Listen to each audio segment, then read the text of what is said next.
নমস্কাৰ, আপোনালোকক পুনৰবাৰ স্বাগতম জনাইছোঁ মোৰ এই কৃষ্ণা শৰ্মাৰ ইউটিউব চেনেলটোত। আজি মই এটা ধুনীয়া ট্ৰাইবেল ৰেচিপি বনাব গৈ আছোঁ। নিশ্চয় আপোনালোকে ভাল পাব। মই আজি পিঠাগুড়িৰ সৈতে মুৰ্গীৰ মাংস ৰান্ধিম, তো ভিডিঅ'টো স্কিপ নকৰাকৈ চাই থাকক। এয়া ঘৰৰে মুৰ্গী আছিল, তো ভাইটিয়ে আজি মাংসখিনি ৰেডি কৰি দি আছে। ইয়াক চলাই বাচি মেলি এতিয়া অকণমান জোৰৰ শেষ দিছে। তো আজি ভাইটিয়ে মাংসখিনি কাটি বাচি ৰেডি কৰিব।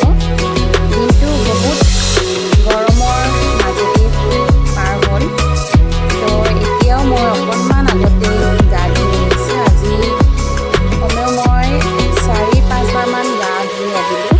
এয়া বেটা, আজি মই ভিডিঅ'টো মাৰ ঘৰৰ পৰাই আৰম্ভ কৰিছোঁ। এতিয়া 7-7:30মান বাজিছে, তো এতিয়া মই মাৰ ঘৰতে আছোঁ। আজি মাৰ ঘৰৰ পৰাই ৰেচিপিটো দিম আপোনালোকক। তো যদি ভাল পায় লাইক, ছাবস্ক্ৰাইব, শ্বেয়াৰ কৰি দিব। এতিয়া আলু কাটি লৈছোঁ আৰু ইপিনে মাংসখিনি আমাৰ ৰেডি আছে। এইখিনি অকণমান লিভাৰ আৰু ঠেং মাথা যিবোৰ আছিলে এইবোৰ চব চাইড কৰি দিছোঁ, এইবোৰ এক্সট্ৰা কৰি ভাজি কৰি। এইপিনে কেৰাহী বহাই দিছোঁ, কেৰাহী গৰম হৈছে, তেল দি দিলোঁ আৰু এতিয়া কাটি থোৱা পিঁয়াজখিনি দি দিম।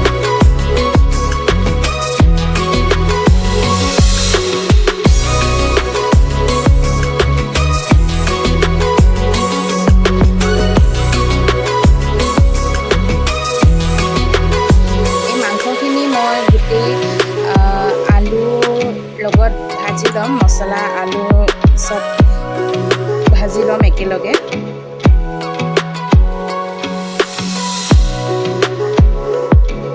মাংসখিনি মই দি দিলোঁ।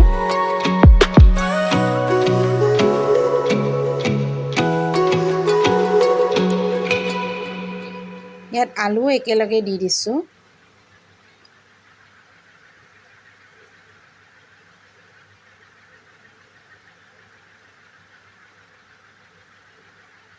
আৰু এতিয়া নিমখ দিম, অকণমান লাৰি দিলোঁ, তাৰপিছত অকণমান নিমখ দিম এতিয়া।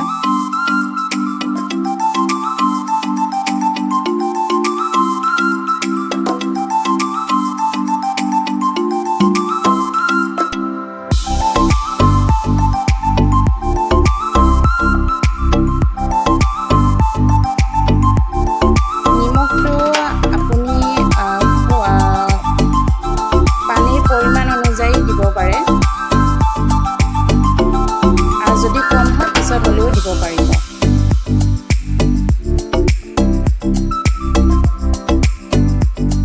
তো মাংসখিনি মই এতিয়া লাৰি দিলোঁ।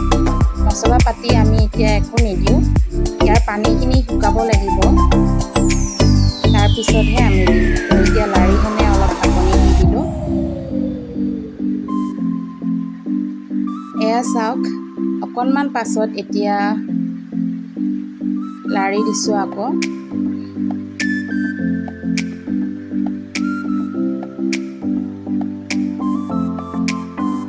এইখিনি চব মই আদা নহৰু ৰেডি কৰি থোৱা আছিলে, তো ইয়াতে হালধি গুড়ি, জিৰা, চিকেন মছলা এইবোৰ চব মিক্স কৰি এতিয়া দি দিছোঁ।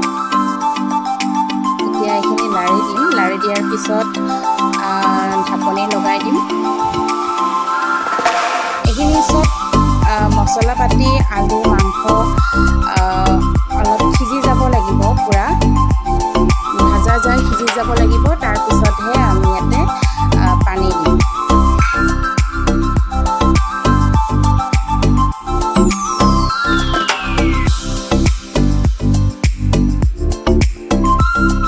তো এয়া হালধি এতিয়া দিলোঁ।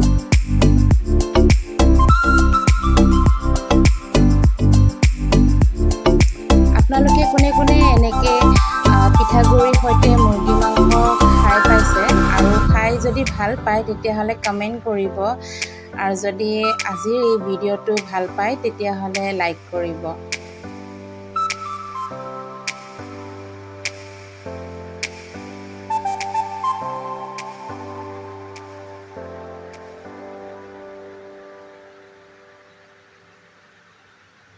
এয়া পানীখিনি শুকাই পুৰা তেল ওলাব লাগিব দেই, তাৰপিছতহে আমি পানী দিম। তো এতিয়া মই ঢাকনি দি দিছোঁ, হোৱা নাই। এতিয়া অকণমান পাছত মই এতিয়া উঠাই চালোঁ, এটা ধুনীয়া গোন্ধ আহিছে। তো এয়া মাংসখিনি প্ৰায় ভজা গৈছেই।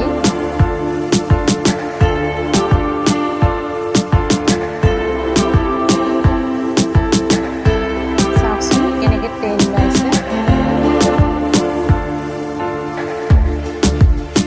এয়া পিঠাগুড়িখিনি, এয়া ৰেডিমেড কিনি অনা পিঠাগুড়ি হয়। তো আমি ইয়াকেই দিম। আপোনালোকে ভাত খোৱা চাউলটো গুড়ি কৰি হ'লেও দিব পাৰে, আমাৰ ৰেডিমেড আছিল, তো ইয়াকেই দিম।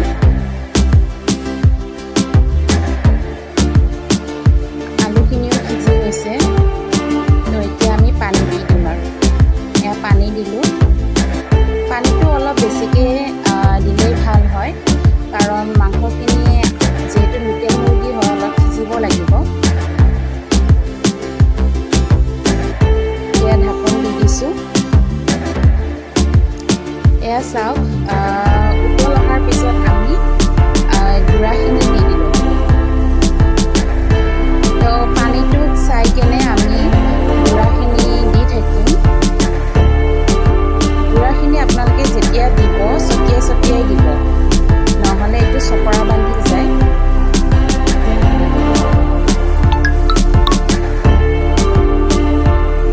চাওকচোন কি ধুনীয়া উতল আহিছে, আৰু ইয়াৰ পৰা যিটো গোন্ধ আহি আছে মই আপোনালোকক মানে ক'ব নোৱাৰোঁ। নিশ্চয় আপোনালোকে বনাব, এনেকৈ খাই চাব, ইয়াৰ টেষ্টটো বহুত ধুনীয়া। এয়া আমি পিঠাগুড়ি দি আছোঁ।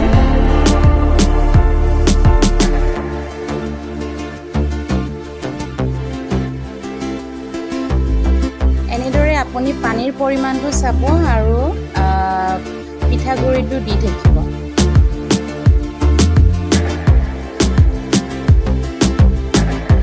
আমি ইয়াত 5 মুঠি নে 6 মুঠি সেনেকৈ দিলোঁ।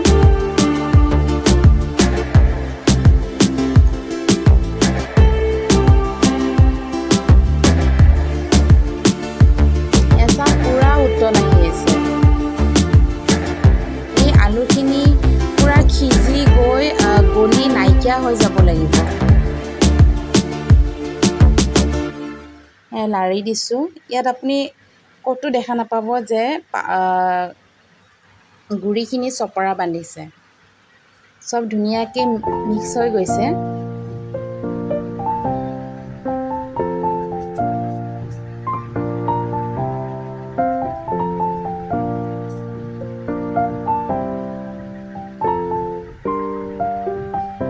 অলপমান আকৌ দি দিছোঁ, পনীয়া হৈ থকা যেন এটা দেখি, সেইকাৰণে আৰু অলপ পাউডাৰটো দি দিলোঁ।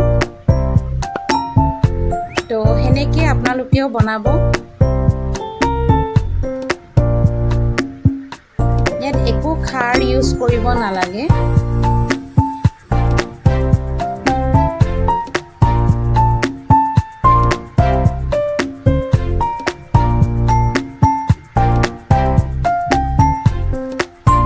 আমাৰ মোটামুটি ৰেচিপিটো হৈছেই গৈ। আলু অলপ চলপ যি আছিলে সেইবোৰ ভাঙি দিছোঁ,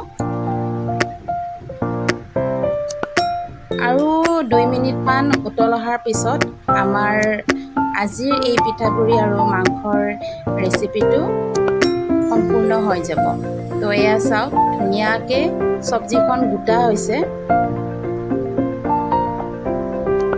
আপোনালোকক মই দেখাই দি আছোঁ, এয়া মাংসবোৰ চাওক।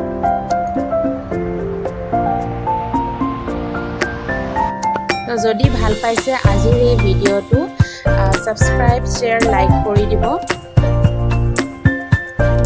আৰু এনেদৰে এনেদৰে নতুন নতুন ভিডিঅ' পাই থাকিবৰ কাৰণে মোৰ চেনেলটো ছাবস্ক্ৰাইব কৰি দিব। Thank U.